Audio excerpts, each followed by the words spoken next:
Hi everyone, welcome to another video. Today I'm back at one of my favourite venues to come to for an auction, Kelham Hall in Nottinghamshire for H&H's Classic Car Auction. As you can probably see behind me, there's cars spread out all over this lawn. You can kind of picnic in the central bit of the lawn there, and also a couple of marquees full of cars as well. It really is a fantastic place to come and view the cars, and there are so many interesting cars here. So I'm going to crack on, show you around as many cars as I can, and as usual, I'll follow them through the auction and show you what they sold for. Here we've got a really beautiful looking TR3A, Triumph TR3A, a 1959 car. I can never quite remember the differences from the TR3 and indeed the TR2, but I think a bigger grille, open mouth grille here on the 3A. And this engine has had some work done to it, bored out, recently had £3,000 worth of expenditure on it. Quite rare for me to see them in this colour.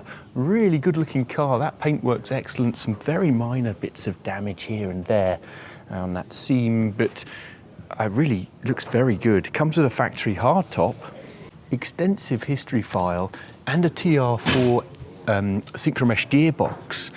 This has had loads spent on it, clearly. I think this is an excellent car for £14,000 to £18,000.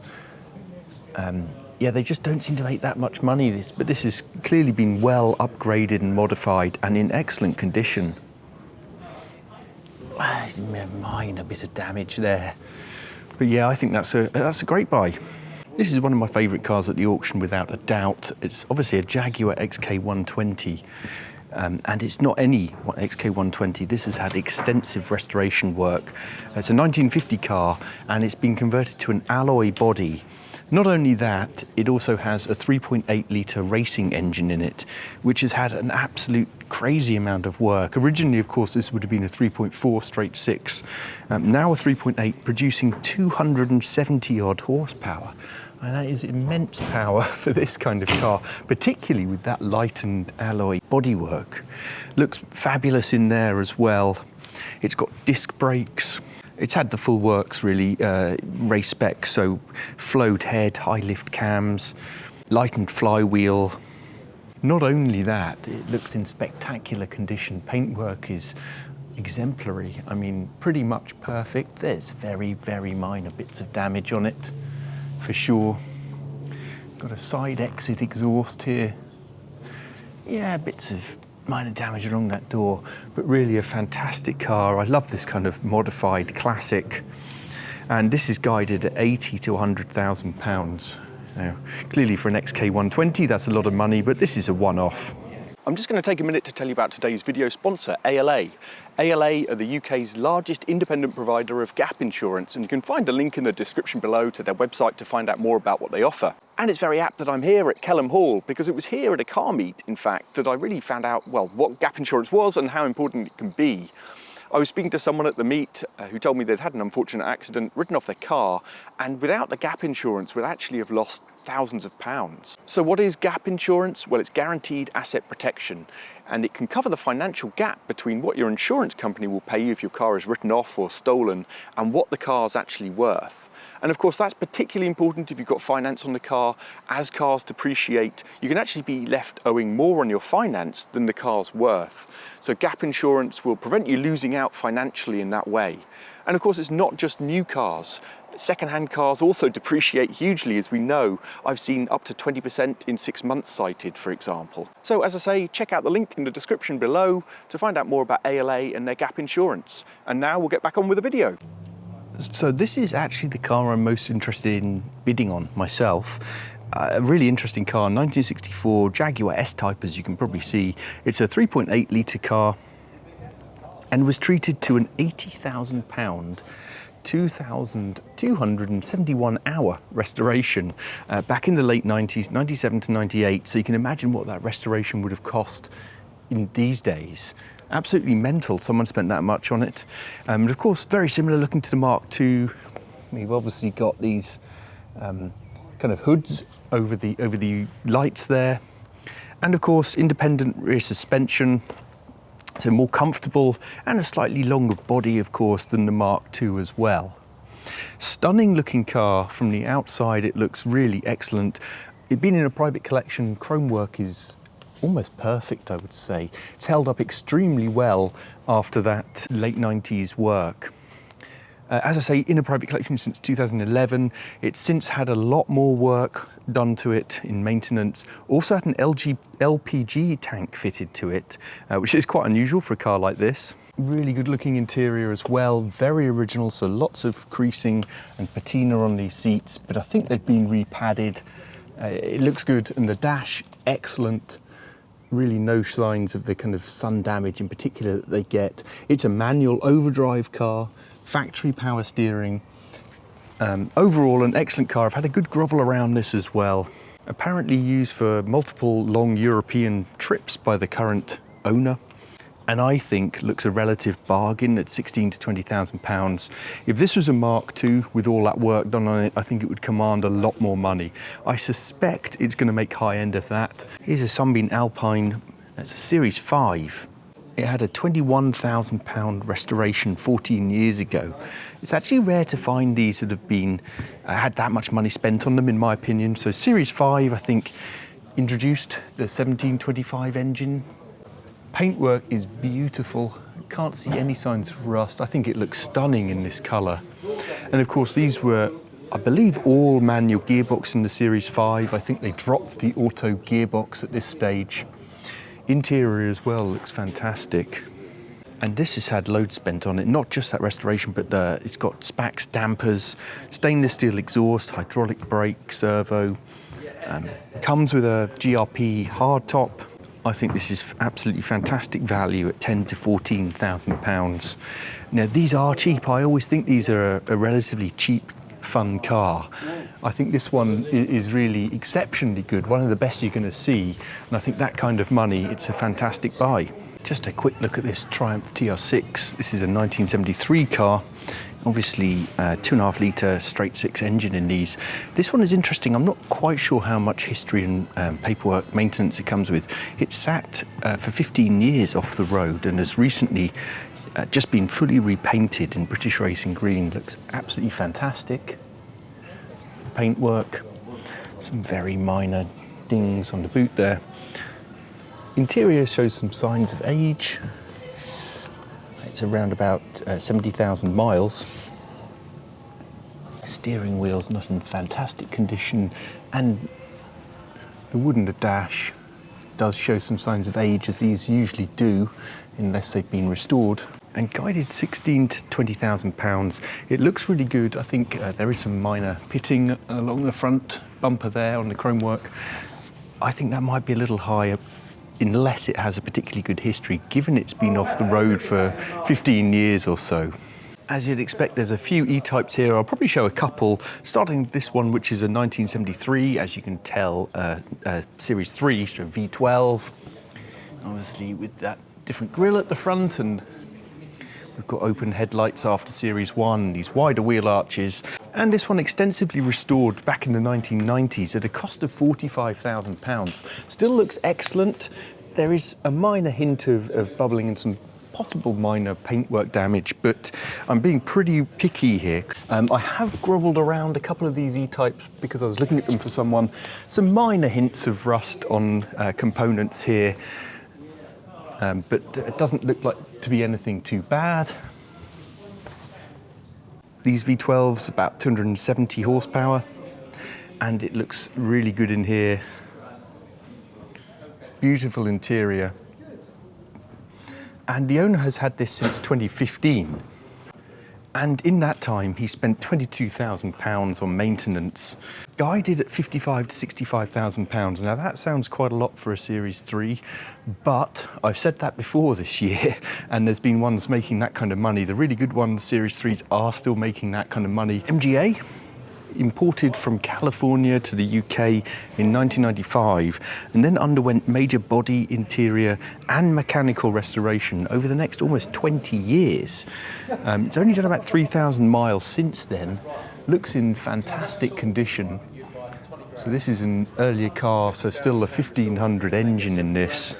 That much? Yeah. Before later moving to the 1600 and twin cam engines. But this looks in really excellent condition, I have to say, all over. I don't think that's the original dash. Some very minor spots on the paintwork, but a really good looking car, guided at 16 to 20,000 pounds. Got a Lotus Europa here, twin cam, sort of 1.6 Lotus Ford twin cam engine. This is a 1973 car with crazy low mileage, 7,000 miles, and it's in the right colour, the JPS livery. And this was actually at the Buxton auction, I think, that H&H had last, and it didn't sell. And it's in again. It looks in very good condition outside. I'm not going to feature it hugely because I featured it last time. Guided again at 30 to 35,000 pounds. I think I commented it could do with a little tidy up inside, and it probably looks a bit better actually this time. Here's a 1977 Rolls-Royce Silver Shadow in just exceptional condition. Unfortunately, I can't get inside this one, but I'm going to show you around the outside and tell you about this car because it's quite staggering in some ways. Of course, the Silver Shadow, along with the Bentley T1, the first unitary construction, so no body on chassis as the older designs of Bentley and Rolls-Royce used to be, and started with a 6.2 litre V8. I think they changed in 1970 from memory to 6.75, so this will be a 6.75 car. But what makes this so exceptional is the mileage. So it was stored in dry storage at around 500 and something, 560 miles back in 1993, and now shows just over 600 miles, just staggering. It's done a couple of trips and had some recent light commissioning. I mean, it does look in pretty much as new condition. Consequently, it's guided at 70 to 90,000 pounds. You know, I could quite see this making, as I say, we can't get in there, making that kind of money because this is effectively an as-new Silver Shadow. And where will you find another one of those? Now, help me out in the comments for this one. It's obviously a Jaguar Mark II, but I think I remember this one from another auction and I just can't quite place it. And I remember it because it's kind of unique in some ways. It's a 1967 car, looks overall in excellent condition. I have to say there's some dullness in parts on the paintwork that won't come up on the camera. And we've got a little bit of evidence of perhaps some very minor rust dripping from that door bottom. But as I say, overall excellent condition. There's some damage here though. But why this one is kind of unique, as you can see, it's got a 4.2 engine in from a Series 2 XJ6 and loads of the running gear from the XJ6 as well. It's got different suspension, exhaust headers, adjustable coilovers apparently on this. Suspension fully powder coated, full stainless steel exhaust. And obviously that 4.2 engine, they never did a 4.2 in this, of course. It was the 2.4, 3.4, 3.8. The interior as well looks really excellent condition. The seats and that dash are really good. All the dials nice and clear. It's an automatic gearbox, which for me personally is a bit of a letdown. I prefer a manual. And of course we've got this soft top roof. So yeah, really interesting proposition for a pretty unique Mark II, guided at 24 to 28,000 pounds, which at the moment is quite a lot for a Mark II, but it's obviously had a huge amount spent on it, and you probably won't find another like it. I really like it. Cortina Lotus here, and in current ownership since 1996. It was stripped back and prepared for racing in 1995. There's a kind of damage and little bits of rust along this sill. I can't go through the list of modifications, which are absolutely massive for this car, mechanically speaking. It's been extensively modified for racing and raced for quite a few seasons, all details provided by the auction house. You can see it's got bits of damage, you know, it's an ex-race car. And these are just legendary though. This one guided at 30 to 35,000 pounds. You know, good mint examples are selling well over that. This is much more of a niche taste because it's a race car, obviously. Came originally with the legendary twin cam 1.6 Ford Lotus engine. A very strong smell of fuel in here. And that price doesn't sound too bad for the car and everything it's had done to it, and its kind of legendary status, but it's an extremely niche market for someone who wants a race car, isn't it? So I think it's kind of luck of the draw on the day whether that makes the guide price. Here's another car that has had a massive amount spent on it. It's a 1988 Mercedes SL 300 SL, so inline straight six, 3 litre. Looks in really excellent condition. These do suffer, as you know, from rust on the sills, etc. Some perhaps very slight damage around that arch, but really nothing to write home about. 75,000 miles on the clock, but what makes this one quite exceptional actually is the amount it's had spent on it fairly recently. £29,000, so suspension and brake overhauls, new calipers, paintwork improvement. It says localized paintwork improvement, so not a full respray. Now, so it looks like a pretty good job because I can't really see any evidence of that. Interior also looks excellent. Yeah, this is a lovely looking car, but it doesn't come cheap. This guy did 35 to 40,000 pounds. It's a lot for an R107 Mercedes SL, but we have seen them make that kind of money for really good examples. And this is a really good example. I still think that may be a little high for it though, considering the mileage. We've got a 1972 Morris Minor 1000 pickup here. Really cool little car. I love this. And not only does it look cool, it's had a full nut and bolt restoration. As you can see, it looks in spectacular condition. It really does. Everything looks shiny and new. That new tonneau cover. That restoration started in 2011, I believe, went on for several years. And the original engine's actually been bored out. It's now 1150cc. It's got new brakes, adjustable suspension, retrimmed as well. Looks fabulous in here as well. That dash, dials, steering wheel, fantastic little car. This one guided 16 to 20,000 pounds, which I think seems fairly good considering the work and money that's gone into that restoration. So inside to the main hall where the auction takes place. Actually quite nice to get out of the heat. It's really hot in the sun out there, lovely day. But as you can see, this is also where they keep some of the most prestigious cars. I'll actually feature most of the cars you can see here in a separate video about some of the ultra rare cars that were at this auction. So watch out for that video. Here's a 1933 ALVIS Speed 20 SA. Bought as a rolling shell, not quite clear how many years ago, and then fully restored and looks in excellent condition. As you probably know, these are cars, this era car, I don't know a huge amount about, but I think these were a 2.5 straight six, triple carbs, but looks in fantastic condition inside and out. And just such a lovely era for design of cars, in my opinion. Guided 65 to 75,000 pounds. Another really good looking car, Austin Healey 3000. This is a Mark 1 and a BT7. So BT7 denoting occasional four-seater over the BN7, which was a two-seater. It looks fairly dirty in here, if I'm honest. Wooden steering wheel definitely shows some signs of wear. And just looking a little bit untidy here, but it has recently had the paintwork redone, and the paintwork looks really excellent, I have to say. Also, the engine has been upgraded to fast road specification. A little bit of damage along the bottom here. Quite a lot of rust on that exhaust, as you can see. But overall, a pretty good looking car, guided 34 to 38,000 pounds. These have struggled a little bit unless they're exceptional condition. Here's a 1967 E-Type, and it's a Series 1.5, so we've still got the covered headlights, but we had some of the mechanical upgrades of the Series 2. A kind of sweet spot, this Series 1.5, 4.2 engine, and this one is in really fabulous condition, I have to say.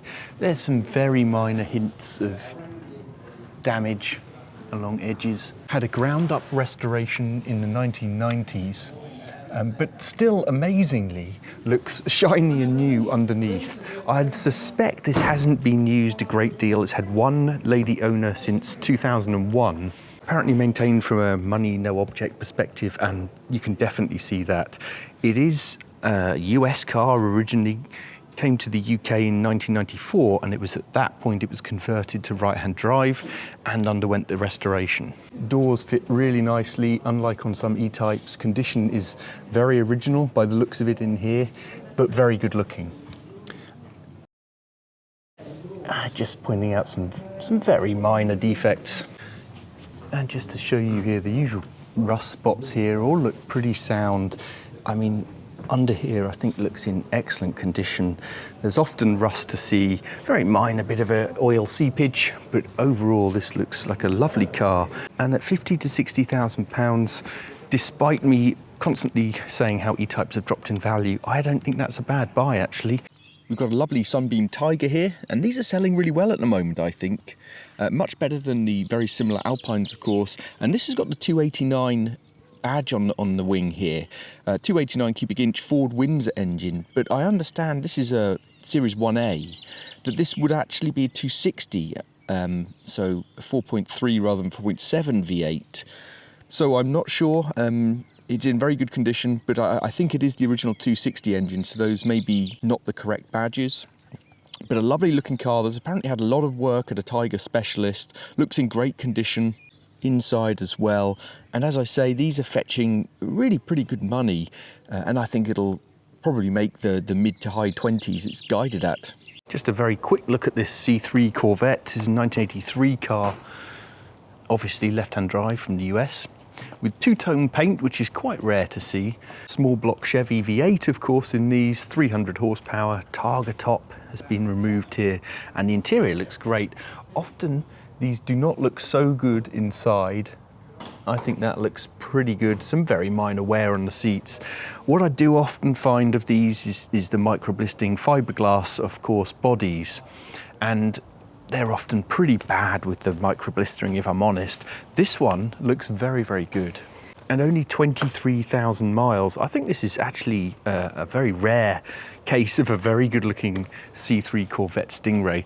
So many of these I see just aren't particularly good condition, unfortunately. Guided 20 to 25,000 pounds. So I thought I'd just quickly check out this Jaguar XJS. It's a V12, as you can see, a convertible. Owned since 2019 as part of a private collection. And I'm checking it out because it apparently won some concours events, I think at local events, etc., a decade ago. So I thought I'd come and see the condition. There's some minor dents along this wing. And as you can see, the pinstriping, not perfect. Now, I'm being really picky, but I've come to see it because it said it was a show-winning car. Some pretty deep cracks in the leather and quite a lot of wear on that bolster. It's had a new soft top and various other mechanical work done, and recently at a cost of about £5,000. It is a good-looking car. I think the guide price of £16,000 to £20,000 may be a little strong for it, to be honest. 1987 Morgan Plus 8 here. So these are V8, obviously, the Plus 8. 50,000 miles from new. And this guided at 20 to 25,000 pounds. Looks in excellent condition. I always think one of the few giveaways that this isn't quite as old as it looks are the switches, because they have such an old-fashioned design, even in the modern era, of course. Got a Sunbeam Rapier here, a Series 3A. I have to admit I know very little about these, I'm afraid, but I think fairly rare in convertible form.